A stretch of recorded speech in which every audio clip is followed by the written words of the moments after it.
Hello and welcome to the Gamers Table. It is Monday, and we are reviewing the red box for Dungeons & Dragons 4th Edition Essentials. Is it really red, or does it look kind of orange? This is not actually a board game, but the combat plays a lot like a board game. I like the fact that the artwork on this goes back all the way to the original red box. For those of you that don't know, the original Dungeons & Dragons sort of mass market attempt was in a red box. It was about that thick, so it was a lot thinner than the new version of the red box is. But it had the same artwork on the front. It came with a set of dice, it came with the player's guide, and it came with some character sheets. And that was pretty much it. But it was very difficult to figure out what was supposed to go on. You pretty much had to already know how to play the game to be able to learn how to play the game. It's still, at its heart, a role-playing game, but they've really simplified the rules and made it's good for people who are new to role-playing games in general.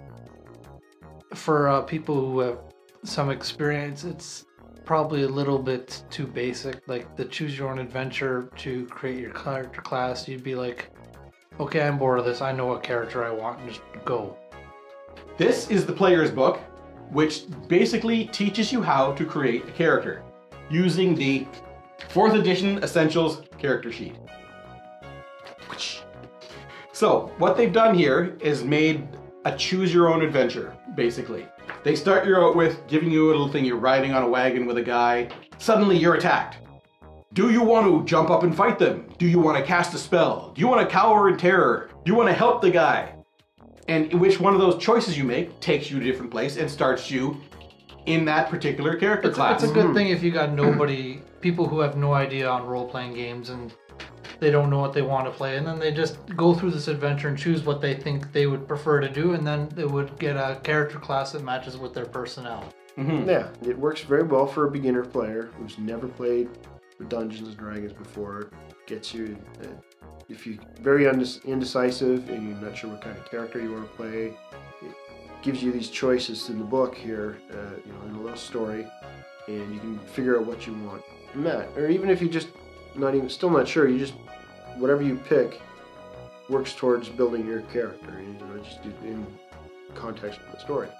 I'm going to tell you there are some drawbacks to this particular setup.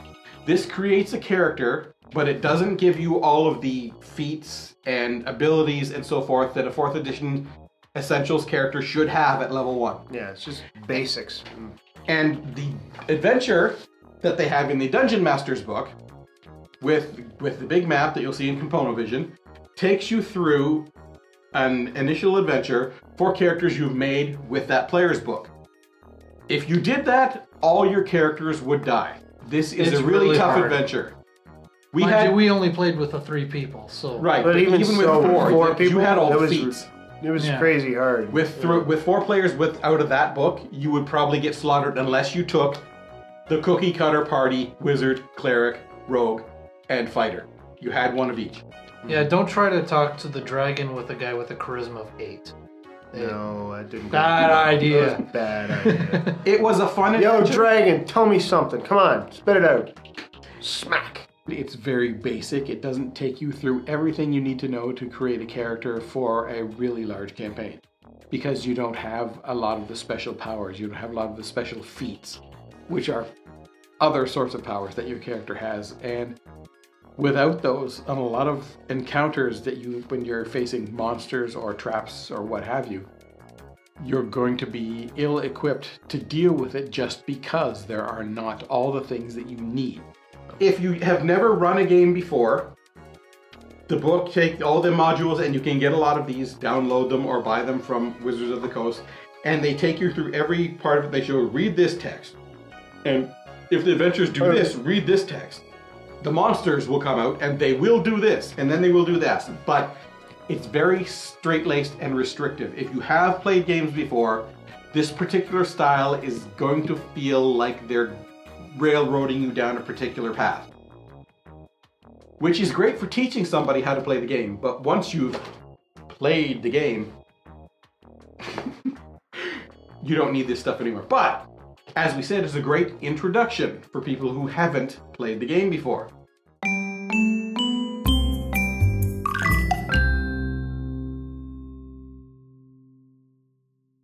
From Becky Kazi, you send us a lot of emails. She's over in Germany. So we're never going to get to play board games with you unless either we get famous and go to Germany for a con or you come over here. But Meet you on BSW. Right. he writes, Zombies is not a good board game. Toaster is a laptop. This is his opinion, not ours, because we haven't reviewed it yet. As you can read on the package that it's a no-brainer, it definitely is. No strategic choices, boring combat mechanics, and a game without any clever design choices. Okay, I guess he's not a Zombies fan. I haven't played it yet. I know it was at one of I never played Zombies. one of the KGB meetings. Yeah, but it was I at didn't my get in on it. place. A friend of mine brought it. In comparison to that, Last Night on Earth is a game full of theme with intelligent mechanics and a much better experience. So if you want to get a birthday present in a zombie game, you should get Last Night on Earth as a present. Best greetings from Germany. I have also heard from other people good things about Last Night on Earth. Yeah. Would like to get a hold of it to review it. Haven't got it yet.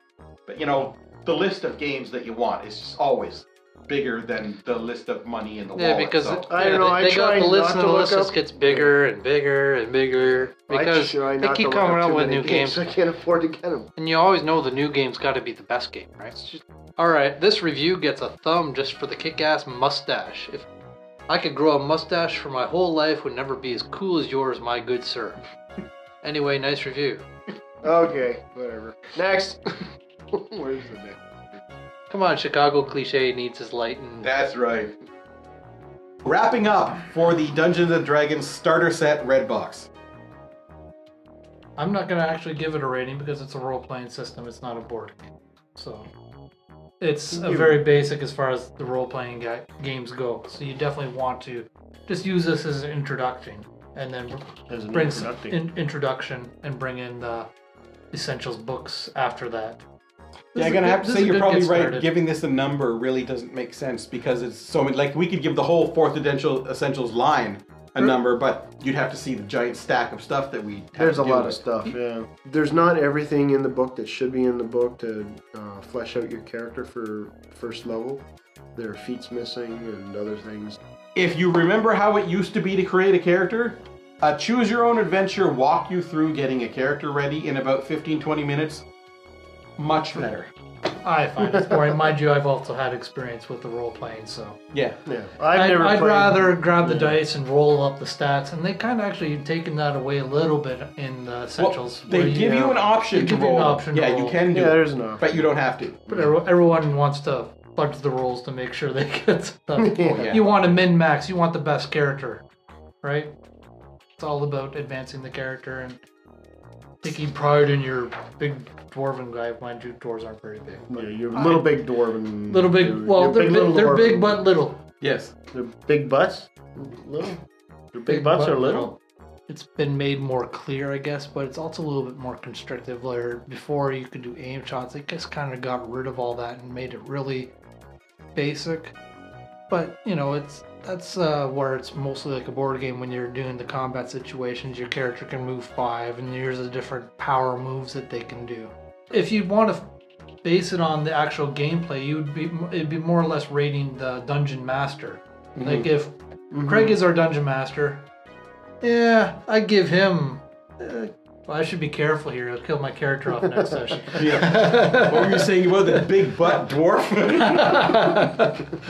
Overall, it's a good system, but yeah, there's some things that are lacking in it, like the feats and everything like that you should have on there. If you enjoy role-playing games, you're probably going to enjoy it. With the red box, having the characters in a choose-your-own-adventure style makes it very easy for someone who's never played a role-playing game before to be able to get a character made and get themselves into the mindset of role-playing.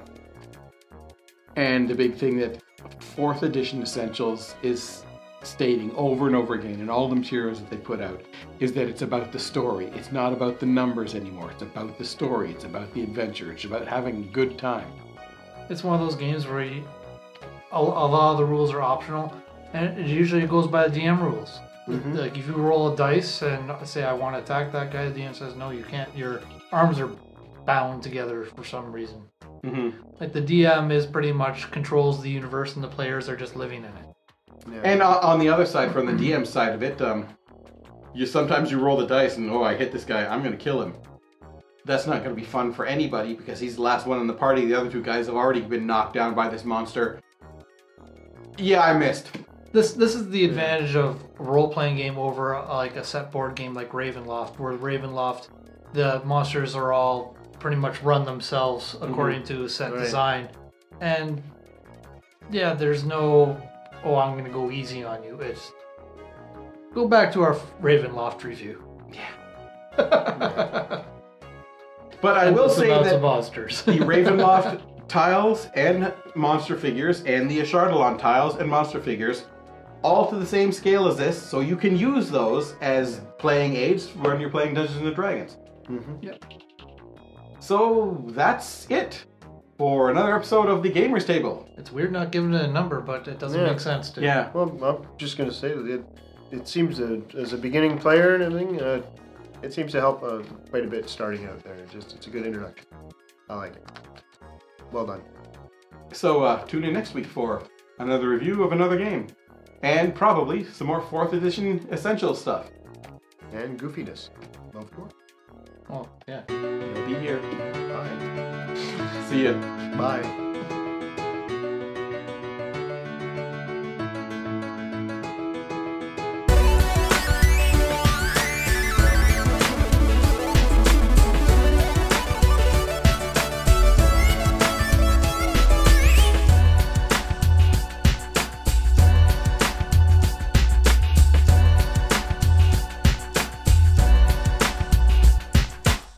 Big butts?